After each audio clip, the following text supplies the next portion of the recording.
Anupravi सी language की series में आज ही हमारा पहला लेक्चर है इंट्रोडक्शन टू सी लैंग्वेज। अब अगर हम सी लैंग्वेज स्टार्ट कर ही रहे हैं तो हो सकता है सी लैंग्वेज आपकी पहली प्रोग्रामिंग लैंग्वेज हो, और अगर आपने कोई पहले से प्रोग्रामिंग लैंग्वेज सीख भी रखी है तो भी ये ट्यूटोरियल्स आपके लिए बड़े ही हेल्पफुल होंगे। तो प्लीज आप वीडियोस को एंड तक देखिएगा ताकि आपको सारी चीजें ढंग से समझ में आए। स्टार्ट करते हैं। टॉपिक्स टू बी कवर्ड जो है वो है what is C, application areas of C, why C language is developed, why C is so important, history of C. चलिए हम स्टार्ट करते हैं व्हाट इज सी से। What is C? C is a middle level programming language. C एक middle level programming language है, मतलब इसमें high level programming language और लो लेवल प्रोग्रामिंग लैंग्वेज दोनों ही लेवल प्रोग्रामिंग लैंग्वेजेस के फीचर्स होते हैं, कॉन्सेप्ट होते हैं। इसीलिए कहा जाता है कि अगर हम एक बार सी सीख लें तो हम कोई सी भी अदर प्रोग्रामिंग लैंग्वेज आसानी से सीख सकते हैं, क्योंकि देखिए इसमें एरे का कॉन्सेप्ट होता है, लूप्स का कॉन्सेप्ट होता है, फंक्शंस का कॉन्सेप्ट होता है, पॉइंटर्स का कॉन्सेप्ट होता है, एक्सेट्रा एक्सेट्रा। तो सी लैंग्वेज सीखने के बाद हमें इन कॉन्सेप्ट को सीखने की जरूरत नहीं पड़ती दूसरी लैंग्वेजेस में। हमें बस यही सीखना होता है कि हम दूसरी प्रोग्रामिंग लैंग्वेजेस में इन कॉन्सेप्ट को इम्प्लीमेंट कैसे करते हैं, ठीक है। तो वो लैंग्वेजेस सीखना हमारे लिए इजी हो जाता है। और सी आज की डेट में भी world most popular programming language है, ठीक है। एप्लीकेशन एरियाज ऑफ सी।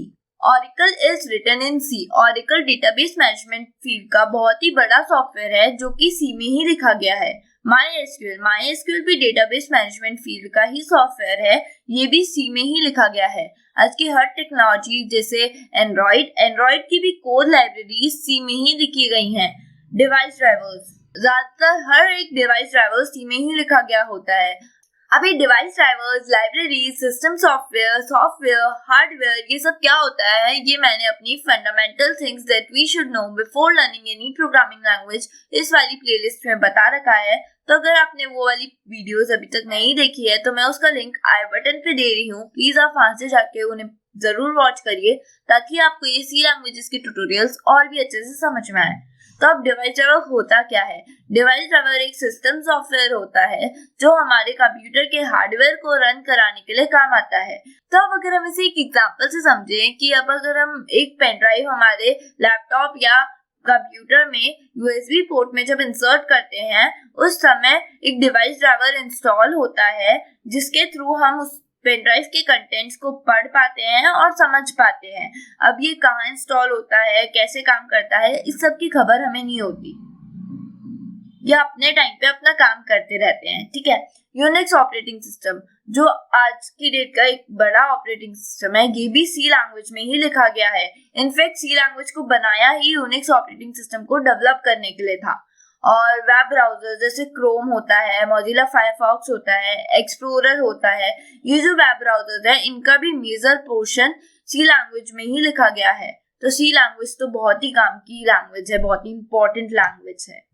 सो अब नेक्स्ट थिंग है why C language is so important, ठीक है। तो C language is important to build programming skills. Programming skills को बिल्ड करने के लिए सी लैंग्वेज बहुत ही इंपॉर्टेंट मानी जाती है। अब प्रोग्रामिंग स्किल्स को बिल्ड करने का क्या मतलब है?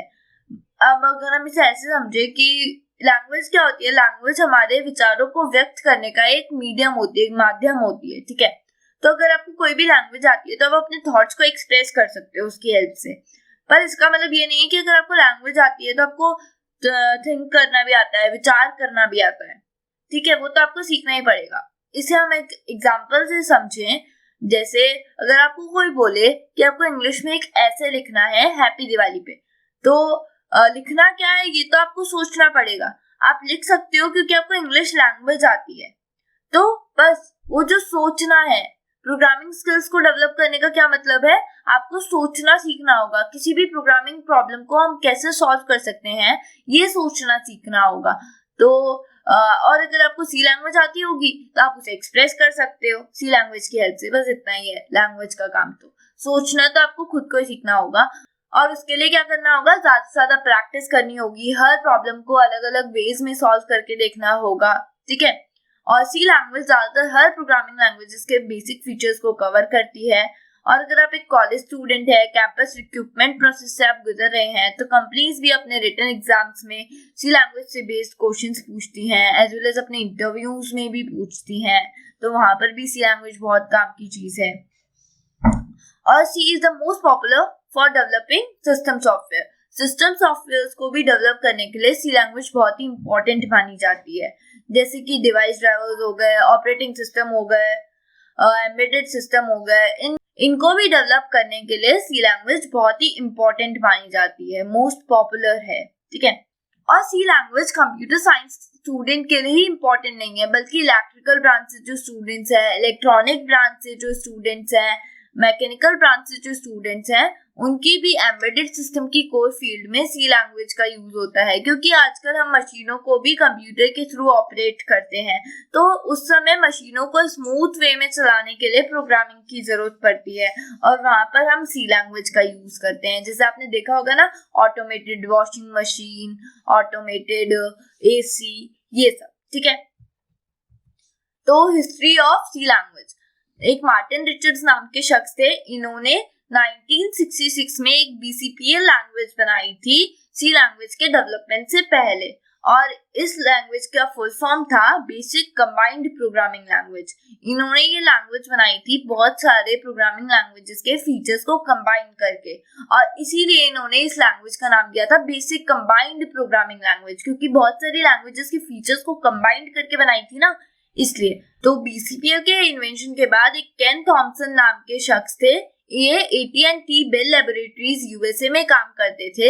इन्होंने BCPL लैंग्वेज को इम्प्रूव करके एक B लैंग्वेज डेवलप करी 1969 में, और इन्होंने BCPL लैंग्वेज का ही पहला वर्ड B अपनी लैंग्वेज को नेम करने के लिए लिया, क्योंकि ये मार्टिन रिचर्ड्स को सम्मान देना चाहते थे, क्योंकि इन्होंने BCPL लैंग्वेज को ही इम्प्रूव करके ये B लैंग्वेज बनाई थी। और B लैंग्वेज को डेवलप करने के पीछे इनका एक मकसद था कि एक ऑपरेटिंग सिस्टम बनाना चाहते थे, इसलिए इन्होंने ये लैंग्वेज बनाई थी। तो इन्होंने B लैंग्वेज बनाने के बाद एक ऑपरेटिंग सिस्टम भी बनाया, जिसका नाम इन्होंने यूनिक्स दिया, ठीक है। तो अब वहां पर ही AT&T बेल लैबोरेटरीज USA में केन थॉमसन के साथ काम करते थे डेनिस रिची। डेनिस रिची ने 1972 में सी लैंग्वेज बनाई B लैंग्वेज को इम्प्रूव करके, और केन थॉमसन से कहा कि अगर हम ये यूनिक्स ऑपरेटिंग सिस्टम जो तुमने बनाया है, इसको वापस सी लैंग्वेज में डेवलप करें, तो इसमें बहुत सारे अदर फीचर्स आ जाएंगे। और सबसे बड़ा फीचर जो था वो ये था यूनिक्स ऑपरेटिंग सिस्टम का पोर्टेबल होना। पोर्टेबल मीन्स हम किसी भी चीज को आसानी से एक जगह से दूसरी जगह ले जा सकें, पर ऑपरेटिंग सिस्टम के उसमें इसका ये मतलब है कि हम इस ऑपरेटिंग सिस्टम को इजीली किसी भी सिस्टम पे इंस्टॉल कर सकते थे, जब ये हमने सी लैंग्वेज में डेवलप किया था, ठीक है। तो C language is also develop for developing Unix operating system. C language Unix operating system को बनाने के लिए डेवलप हुई थी। B लैंग्वेज भी यूनिक्स ऑपरेटिंग सिस्टम को बनाने के लिए डेवलप हुई थी, और सी लैंग्वेज भी यूनिक्स ऑपरेटिंग सिस्टम को डेवलप करने के लिए ही डेवलप हुई थी, ठीक है। और डेनिस रिची जो थे वो को डेवलपर थे यूनिक्स ऑपरेटिंग सिस्टम के। डेवलपर तो कौन थे? केन थॉमसन। और डेनिस रिची कौन थे? को डेवलपर, ठीक है। सो यूनिक्स ऑपरेटिंग सिस्टम जो हम पढ़ के समझते हैं वो और किसी लैंग्वेज में नहीं बल्कि सी लैंग्वेज में ही लिखा गया है। सो आई होप आपको मेरा ये एक्सप्लेनेशन समझ आया होगा, और अगर आपको वीडियो अच्छा लगा हो तो please guys give a thumbs up and do comment below down कि आपको मेरा ये वीडियो कैसा लगा। और अगर आपको कोई भी डाउट हो तो you can ask me in the comment section below, I will answer each and every doubt. And guys, please do subscribe to my channel and please hit the bell icon so that you can get the notifications of my new videos as I posted them. And guys, आज की video के लिए बस इतना ही। मिलते हैं next video में। Bye bye.